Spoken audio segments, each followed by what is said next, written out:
Hi. Hi! We're going to have a discussion today, and it's a pretty weird one, mainly because we just totally, it's over our heads. Right, because we're going to talk about, we're going to sort of do an investigation, aren't we? No, discussion. Well, sort of investigative discussion, right, because a while back, a young man by the name of Jamal Khassoggi went into the Saudi embassy in Istanbul, and he never came out. Indeed. What we want to know is what happened to him. So we're just going to go through a few things that happened to see if we can sort of maybe try and suss out what happened. Because we don't know whether, no one's really confirmed what has happened to him. So we're going to try and work out what's happened to him. So he went into the consulate and his fiancée was outside. She had the phones and that meant they couldn't communicate, and that's the last she ever saw of him. That sounds about right. Right. And then... You got him on CCTV entering. Yeah, he went in. But there's no he never seems to have ever left. Right, and then the things that are involved here, some cars, 2 aeroplanes, some medical equipment including a bone saw, and one of these cars was actually found later on in a underground garage. So, and there's also CCTV of his body double coming out and a record. Oh, and apparently some decorators and some cleaners also went in there, and we also have the recording of, there was apparently some audio footage, but I don't know much about the audio footage, so we'll keep that one aside. It's not really relevant. But the rest of it, yeah, that's the basic information we have. How the hell does all that fit together? Your guess is as good as mine, so we're going to try and sort of piece it all together, see if we can work out what the hell went on here. Right, so he went in the embassy. Yeah. Consulate. He's been picky. It's a consulate. It's the embassy's in Ankara. Fine. It's a consulate. He went into the consulate, right? Like I said, his fiancée had no connection with him because she had both his phones, assuming he was going to come back out again, which he didn't. People want to know, like, was it someone? Did someone? We think he was murdered in the consulate, but we don't know. Some people say they think the Saudis ordered his death because the one thing we have to understand about this guy, who, by the way, is a correspondent for the Washington Post, I should have told you that earlier, I'm sorry, he was actually quite a big criticiser, if that's the word, of Saudi interests. So, let's go. Do you want to start or shall I? You carry on, we're doing well enough. Well, I've told you the basics, so go ahead. Okay, right. Well, we've got Mr. Khashoggi going into the consulate. Got out on CCTV. Yep. His girlfriend, fiancée tells the world that he went in. Fine. And he didn't come back. There's no sign of him ever coming back out again. Yeah, we got that already. There's a group of 15 men who arrived earlier to this, and were taken to the consulate in cars. Are they the ones that came in the airplanes? Yes. Right, okay. At the airport. They arrived at the airport in 2 planes and then came... Right. And these guys left after the event. Yeah. Now, there's conjecture that they were a hit team or a disposal team to get rid of, kill and then dispose of his body, but all this is conjecture because there's no real evidence for anything. No, and I mean... It's all strange. Now, some people... Here's a point I put to Bill. Some people said that they were, in their words, rogue assassins or whatever you want to call it. Right, but what... Like, if they were rogue, how the hell did they get in the embassy? Yeah. It's not consulate. easy. It's not easy. An embassy, a consulate is a secure place. You cannot get in without either making an appointment or official permission to do it. As far as the way they're going in, they're not going in through the front door. They're going in through the back door. You don't go in through the back door without permission. Or obviously if you work there, So, yeah. So how did they get in? If they were rogue, how did they get in there? I don't think they were. I think they were there on the authority of the Saudi government. Well, there's 2 ways they can get in there. One is that they have perfect legitimate right to be there because they're Saudi government officials going to the consulate.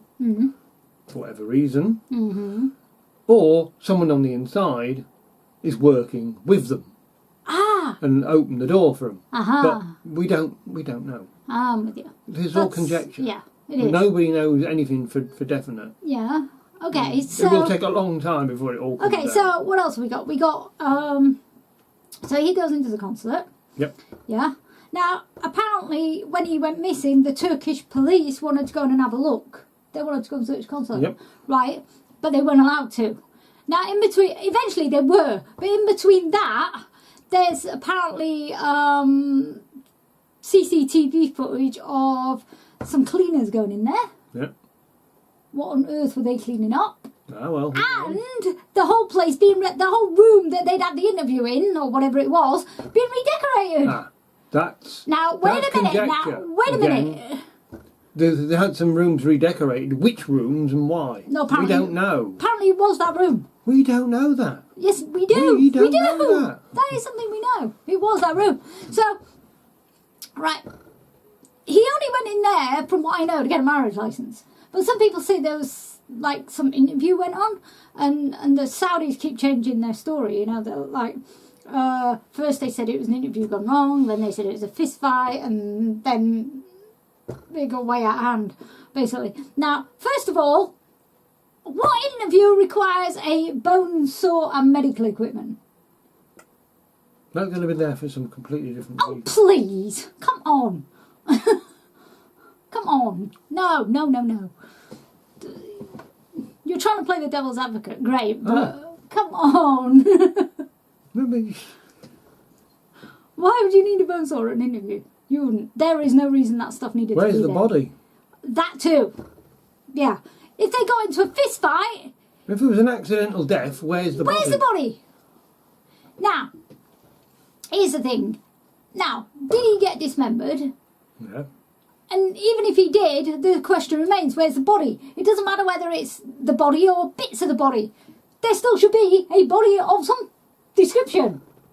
Well, you normally chop people up in order to dispose of them more easily. Yeah. They buried him, do you think? God knows. Or, you know, now the one thing that I thought of was maybe that they actually, because they actually sent the body double round to try and make it look like he'd left. Yeah. Unfortunately, it wasn't a very good one, and you could pretty well see it wasn't him. Right. So that fell down flat straight away. As soon as you saw it, that was like bullshit, you know. So right, but my thinking was that maybe they've kidnapped him. Yeah. That's Now, a possibility. he's definitely not in the embassy. He was definitely not in the embassy because the Turkish police went and had a look, and there was nobody there. He wasn't there. Unless he's really hidden well, like they've hidden him in a closet or something. But he definitely wasn't there, right? So the only other thing I can think of, if he's not dead, is that they've taken him in the car to the airport and he went on one of them planes with those 15 men and went back. No. There are three possibilities. Either still in the embassy, alive or dead. Well hidden. He's well hidden if he He's is. dead and the body is somewhere. Or it was all a cover to abduct him, and he's been taken to another location where he may still be alive or may have died there. Who knows? But it's possible it could be an abduction being covered up. Cover up, yeah. So do you think he died in the embassy? I've no idea. No. I don't know. I know we don't know. I'm saying, what? It's very, very vague at the moment. There's a lot of vagueness about this. There is, yeah. No one really knows. Because the Saudis won't own up to it. It wouldn't be surprising if it was an abduction. Yeah, they did say he died in the embassy, right? But like people have been we've been asking, you know, if he died in the embassy, why won't you show us the body? Why will you not, even if it's bits of it, you know, why won't you? What have you done with the body? There should still be a body. If you say he died in the embassy, you should be able to show us a body saying he died in the embassy. There's been nothing. So I don't think he's even there. I don't think he's even... Well, I don't know if he's dead or alive, but he's certainly not in the embassy. I think, to be honest, that he's been moved. Either dead or alive, he's been shifted. So I think he went on that plane with the others. You know, when the 15 men left, I think he went with them. I could be wrong. Yeah. We just don't know. No. We just don't know. But it wouldn't surprise me if it was some form of abduction. If he was that much of a thorn in the Saudi side, he may very well have decided to abduct him and grill him for information he might have on other dissidents. Now, I don't know. the worst thing about this is because we don't know that he's dead. Right? They had yesterday. They had like a memorial service for him. Yeah. So his wife, his fiance is assuming the family at least. They're assuming he's dead. Right? Yeah. But what would be horrible is if later on he did. There was that journalist who faked his own death or something and then came back and said, "Hi, I'm here, really." You know, that would be horrible if he'd been abducted and they suddenly released him and he suddenly turned up again. That would be interesting. That would be awful for his fiancée and his family. Yes, it would. That'd be dreadful, you know. So, but, you know, yeah. That's just... Any more thoughts on this? No, not really. I mean, it's all very, very interesting. It's all up in the air in the sense that no one really knows what happened. Where he is, no one knows. What happened to him, no one really knows. Yeah, and it's going to take a long time before this comes out properly. It's what happened. Yeah. But there's a lot of talk about pressure being put on the Saudis because people don't like what's happened. And like they keep changing the story, which doesn't help. A lot of people have asked. So they're talking about sanctions and things. Yeah, a lot of people have asked if this did happen and he was killed in the embassy, consulate, whatever. Why are we still doing business? And you know, why is Theresa May still doing business? Have you any idea of the amount of money? I didn't ask this. They asked this. And why is Trump still doing business with them? Why are we still selling weapons? Because that money, you know, money, jobs, oil. I mean, as Jonathan Pye said, he's one of the largest producers of oil in the world. You can hardly you'd be cutting your own throat. It makes Theresa May look weak when she sells stuff to Saudi Arabia. Yes. However, the Saudis are one of the major suppliers of oil in the world. Thank you for reminding us of that. You cut your own throat by trying to put sanctions on them because they won't do business with you. They won't sell you their oil. They wouldn't buy your weapons. I'm not saying you don't have to stop selling them the weapons. Jobs depend on them. I'm not saying you have to stop selling them the weapons, you know, if you really must. But, I mean, a little sanction of some sort would be... No, the minute you start sanctions, then they'll take the business elsewhere. Ugh. The problem is that big international business is a big thing. I'm not condoning whatever's happened. All I'm saying is that big business drives the world. And for how much people might feel aggrieved about all this, they aren't about to put international business up the creek. There's one thing you can say about Trump, he knows about business. You know, he ain't stupid enough to bloody throw away the golden egg. Yeah. The thing I don't like is throw away the golden goose. Sorry, yeah. Yeah. The thing I don't like is where a lot of people have been saying, you know, you made fuss, or in fact even the Saudis said it, they said you made all this fuss over him. Why? Did they think he was just going to die and we were just going to pretend it never happened? Well, you know, just because we're selling arms to you doesn't mean we're not going to just say something. Yeah. They assume because we were their business partners or whatever you want to call it, which is distasteful, but never mind. You know, they were not going to say, we weren't going to say anything. Nobody was going to say anything about this. They'd just get away with it. No, I don't think so.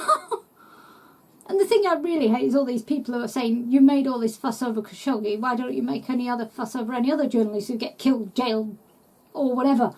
Has everyone gotten we did a protest for the AJ staff? Yeah. You know, and if we don't care about any other journalists getting killed, why all this, you know, why is Paul Connery doing all this stuff about Maria, making films about Maria and all this stuff? We care about journalists getting killed, we really do. This is not the first journalist we've kicked off about getting badly treated. Yep. You know?